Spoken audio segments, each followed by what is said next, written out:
Assalamualaikum warahmatullahi wabarakatuh. Saya Fadila Malani Ferdianti, perwakilan dari kelompok 5, akan membahas mengenai kearifan lokal suku Sakai dan juga pengelolaan lingkungannya. Sebelum dimulai, saya akan menjelaskan siapakah suku Sakai itu. Baik, suku Sakai adalah suku asli yang bermukim di Sumatera, Riau, Jambi, dan Bengkulu. Nah, suku Sakai ini mempunyai keunikan dalam bahasa, budaya, dan tradisi, serta menjaga kearifan lokal dalam mengelola sumber daya alam. Suku Sakai merupakan salah satu suku asli yang berasal dari Riau, Sumatera, yang sejak zaman dahulu kala hidup dengan kearifan lokalnya. Dalam kehidupan sehari-hari, suku Sakai sangat memperhatikan lingkungannya, baik itu lingkungan alam maupun lingkungan sosial budaya. Oleh karena itu, pada kesempatan kali ini kami akan membahas mengenai kearifan lokal suku Sakai. Next. Nah, yang pertama yaitu kearifan lokal suku Sakai, yaitu mengenal tumbuhan dan hewan di sekitar mereka. Suku Sakai memiliki pengetahuan yang luas mengenai flora dan fauna yang ada di sekitar mereka. Mereka mengenal tumbuhan dan hewan yang dapat dimanfaatkan untuk kebutuhan hidup mereka, seperti bahan makanan, bahan obat-obatan, dan bahan bangunan. Yang kedua yaitu berburu dan bertani secara berkelanjutan. Nah, suku Sakai ini memiliki praktik-praktik yang bijak dalam berburu dan bertani secara berkelanjutan. Mereka hanya mengambil sumber daya alam yang dibutuhkan saja dan tidak merusak lingkungan alam di sekitar mereka. Mereka juga memiliki sistem rotasi tanam yang menjaga kesuburan tanah. Yang ketiga yaitu menghargai alam dan lingkungan. Nah, suku Sakai ini sangat menghargai alam dan lingkungan sekitarnya. Mereka mempercayai bahwa alam dan lingkungan merupakan bagian dari kehidupan mereka dan menjaga kelestariannya merupakan tanggung jawab mereka sebagai manusia. Yang keempat, menerapkan sistem kepemimpinan adat. Nah, yaitu suku Sakai memiliki sistem kepemimpinan adat yang mengatur tata kelola lingkungan, sosial budaya, dan ekonomi mereka. Kepala adat atau datuk memimpin suku Sakai dalam mengambil keputusan penting, seperti dalam menjaga keberlangsungan lingkungan dan juga mengatur tata kelola ekonomi. Yang kelima yaitu memiliki nilai budaya dan adat istiadat. Nah, suku Sakai ini memiliki nilai-nilai budaya dan adat istiadat yang sangat dihargai dan dijaga kelestariannya. Nilai-nilai ini menjadi pedoman dalam berinteraksi dengan alam dan lingkungan, serta dalam menjalin hubungan sosial dengan sesama. Yang keenam yaitu mengenal sistem navigasi alam.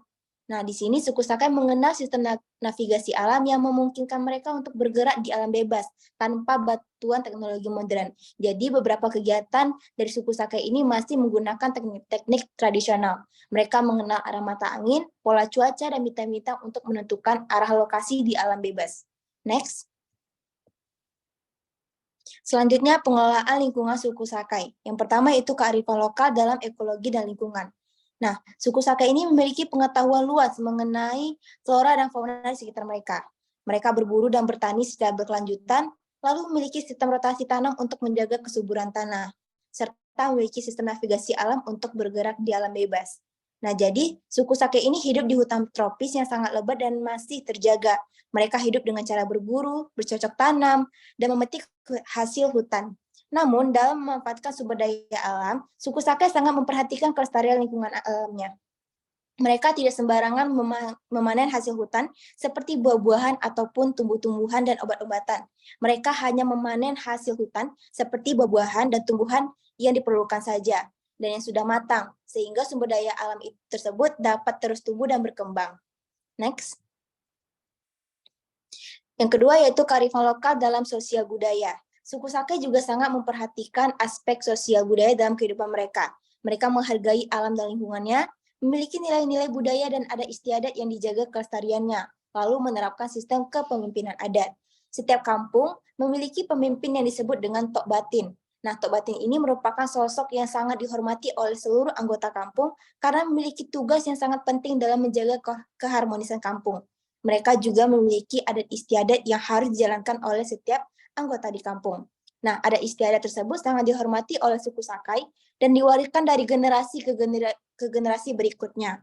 Selain itu, suku Sakai juga sangat menghargai alam dan makhluk hidup di sekitar mereka, seperti pohon, hewan, dan juga tumbuhan. Next. Nah, selanjutnya yang terakhir yaitu kearifan lokal dalam pengelolaan ekonomi.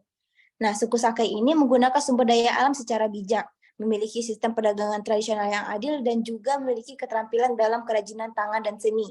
Nah, suku Sakai ini mengelola ekonomi mereka dengan sangat bijak. Mereka mengandalkan sumber daya alam untuk memenuhi kebutuhan hidup mereka.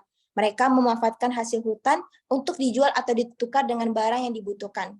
Nah, selain itu, suku Sakai juga melakukan perburuan dan menjual hasil buruan mereka di pasar. Mereka juga melakukan bercocok tanam di lahan milik mereka sendiri. Namun, dalam menjalankan kegiatan ekonomi tersebut, suku Sakai tidak sembarangan memanfaatkan sumber daya. Next. Nah, selanjutnya pentingnya mempertahankan kearifan lokal suku Sakai. Yang pertama yaitu berfungsi untuk mengurangi dampak perubahan iklim dan kerusakan lingkungan alam. Yang kedua, meningkatkan kualitas hidup dan keberlanjutan suku Sakai. Dan yang ketiga itu meningkatkan pemahaman dan penghargaan terhadap kearifan lokal. Next.